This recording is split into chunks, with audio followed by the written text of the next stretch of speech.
Hello, everybody. Welcome back for another video. Good morning, good afternoon, good evening. Hope you're all doing well.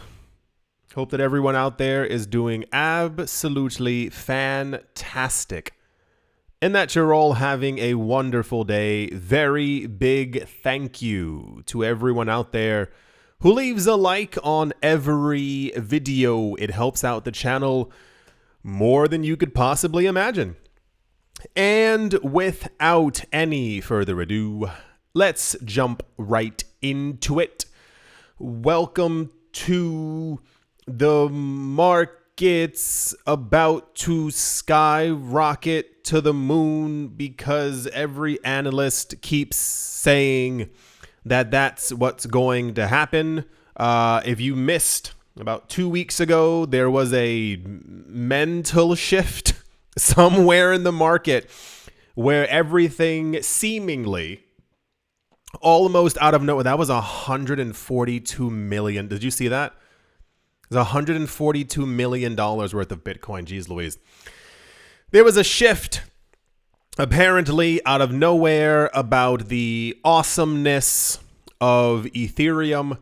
If you missed it, when the Genius Act, the Stablecoin Act, the French Toast Act, and all these other things got passed through, the next hour, everyone was writing articles and discussing on CNBC how Ethereum's going to bring us into a new digital utopia. The idea being, as far as we have heard, we don't know if this is going to happen, but we have heard these words out loud. Apparently, the major banks planning on building their stable coins are going to be doing so on top of Ethereum, and therefore the Ethereum network will benefit greatly. Altcoins will benefit greatly. Stable coins will grow, and we will all live in this fantastic world where money is just numbers on a screen or something like that. I mean, a lot when it's impossible to overstate. It's impossible to say in any sort of way exactly how much weight people are throwing behind Ethereum at the moment when seemingly previously there was almost no interest at all. Arthur Hayes, a very well-known figure within the space for his price predictions and talking about things as he normally does, is apparently super bullish on crypto. Who would have expected?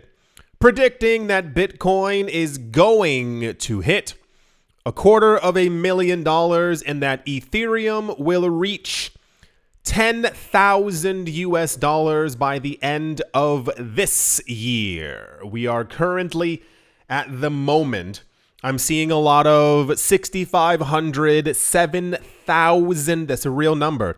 $7,000 price predictions for Ethereum this month. If you missed out at any point, the analysts are convinced, are saying that September and October are meant to be an additional boost to the market. This is kind of like the rumblings, like we're getting the meal prepared, we're chopping all the ingredients, and September and October are apparently meant to be like an extra 2 months of like hyper growth. We'll see what happens, and I say that because the theory around this would be that could be the crescendo for the market, like the when we go really high in price and then subsequently would fall. However, the other side of it being, people think A, that the bull run is going to continue until the colder winter months, and B, no, actually, there's A, B, and C. B, a lot of analysts are now saying that they think this might be an extended bull run that might potentially go into January or February of next year. And then C is the extended version where people think that the cycles have completely broken altogether.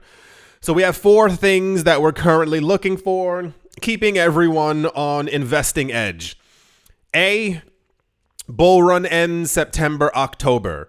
B, bull run ends November, December. C, bull run ends February 2026. Or D, there is no longer a bear market.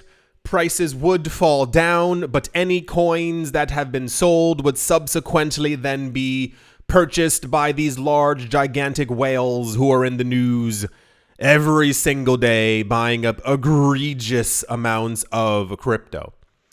He links this potential shift to Trump's economic policies, logically, okay, which he believes will boost credit growth and push more money into crypto markets. That's a bit of a double-edged blockchain. The idea basically being we are already seeing large amounts of inflation. We are seeing large amounts of devaluation of the US dollar.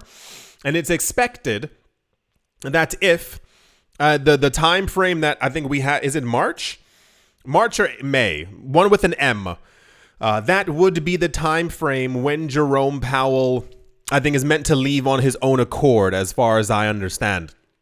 And that's when interest rates would definitely fall lower. The US dollar would be pushed into oblivion. Thus the deficit, credit, etc. And as we have been seeing, if you missed at any point the numbers, since the beginning of this year, the US dollar has lost 15% of its value. That's 15%. That's why whenever you hear that inflation is only 2.1%, no, it's far higher than that. We have seen that as the US dollar has been devalued, a move towards de-dollarization, using of the dollar, and a lot of that money, as we have seen, has flown into crypto. Hayes also highlights how stablecoin issuers are buying U.S. Treasury bills. These are the companies, these are the tethers and the blah, blah, blah, who are using stablecoins. They're buying up. This is usually the way that it has to happen. If you weren't here before, what happens is, or what happened is that Facebook and the like years ago created their own stablecoins. And then when people found out what they were backed by, it was like the yen, it was the euro, it was gold, it was real estate, it was all these other things. And this is why, for those of you who don't know, why Facebook coin got suplexed into the ground. It's basically because it wasn't really like holding up the US dollar in any form or fashion. So new stablecoin issuers and current ones are kind of required to buy US Treasury bills in order for them to not get shut down.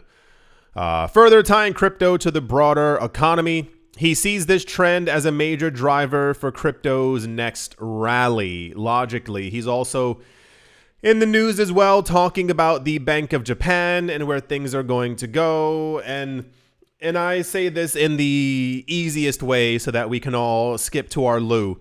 Basically, the world's economy looks like it's completely crumbling into itself. No one has any real faith in it anymore. It's just kind of a waiting game at this point that's not meant to scare you or whatever emotions you might be feeling. It's just like the actual realistic truth. We all knew at some point the fiat world would dissipate or disappear or not do as well. You cannot print things forever and just hope, that the other thing isn't devalued. So as we move towards this course of countries lowering their interest rates or changing their economic policies or printing more money or whatever, the winner, and I say that in lowercase just because no one knows what the future holds, the winner looks like it's just going to be crypto, as far as we can tell. Even this move by governments into stable coins is meant to also only be a further digitization of the system and more of a boost to cryptocurrency markets as well. I mean, once again, hearing about these 38,000 companies constantly buying crypto every day. And in case you've somehow missed it, it is no longer just buying Bitcoin. These companies are announcing they're buying Binance Coin, they're buying XRP, they're buying Cardano, they're buying Solana, they're buying Litecoin. So crypto has a very bright future ahead of it, but it looks like the old system is actually like crumbling in front of us right now. So at least this will be in the history books. That's the Arthur Hayes and many other analysts are optimistic prime right now about the cryptocurrency markets. And yeah, let's move on. And I mean, to be honest, the cryptocurrency market was going to do well regardless of any of this that's happening. But because all of this is happening, it does kind of set the stage for that question where it's like, why aren't markets higher? We can see everything crumbling and we see all this gigantic amount of money flowing into crypto. So it's kind of just a waiting game at this point.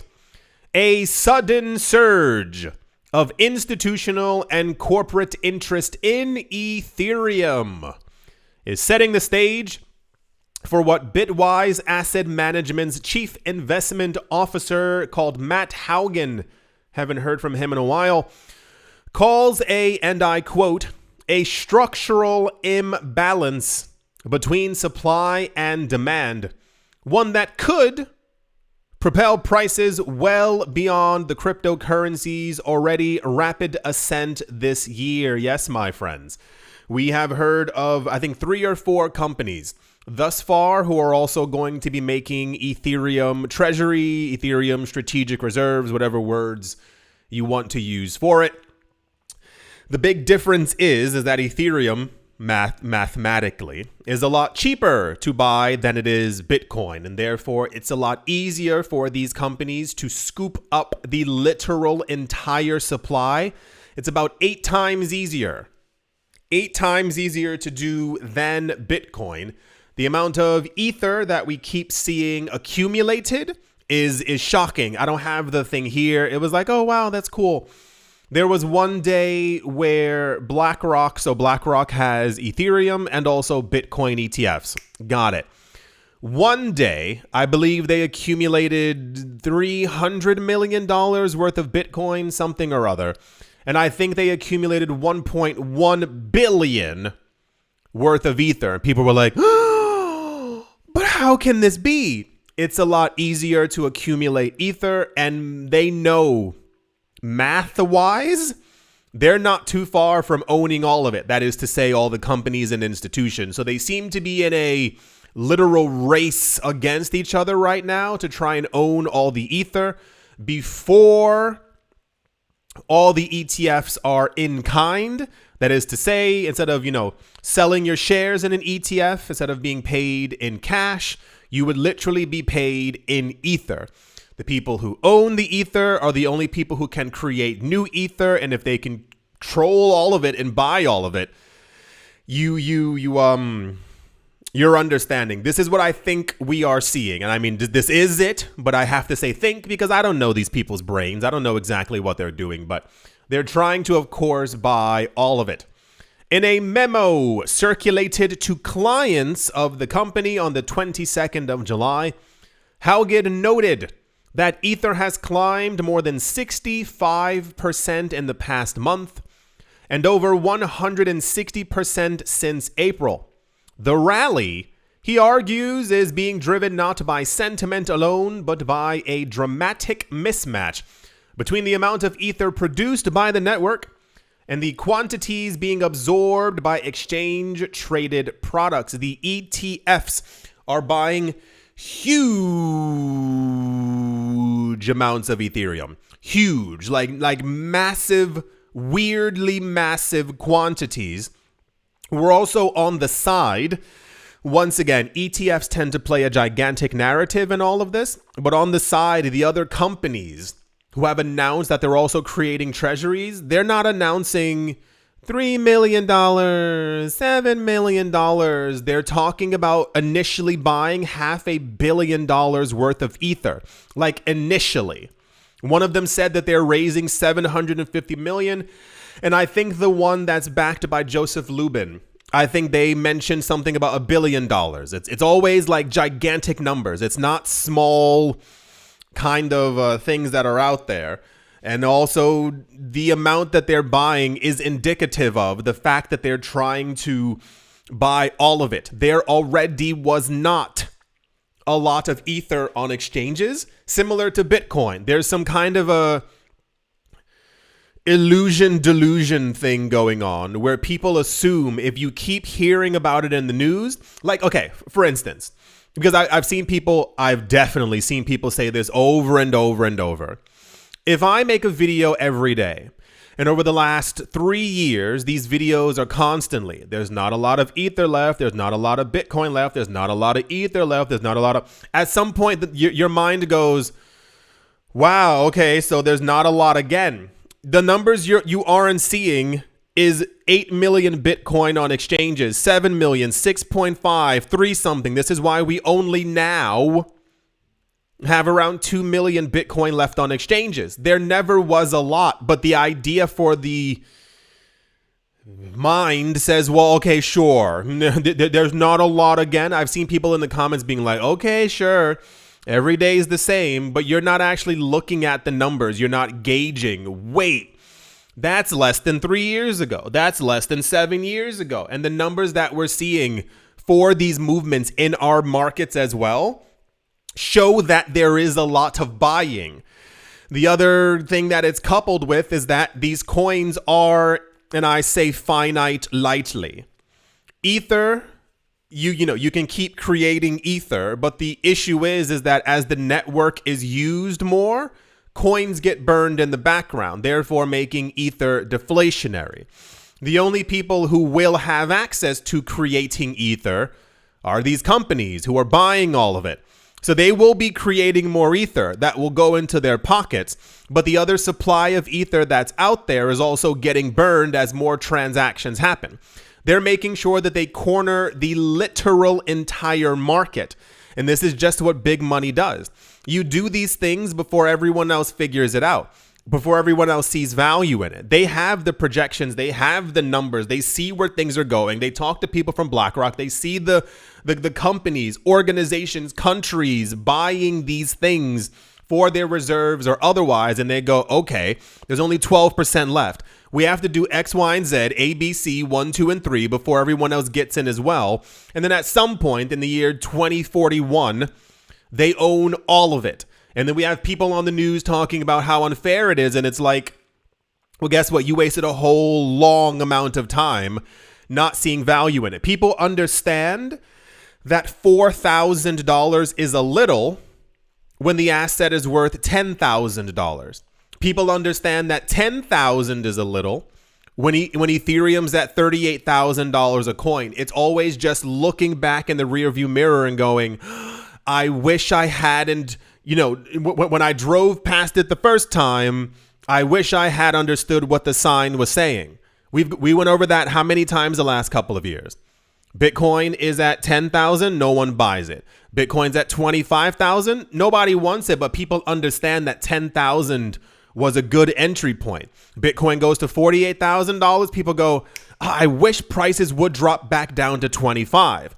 Bitcoin goes to 77,000. Do you remember when it was 48? I remember I turned on the computer, I saw the price, and I was like, I'll wait till the price goes down. Bitcoin goes to 120,000. Everyone's like, well, hopefully we go back down to 98,000.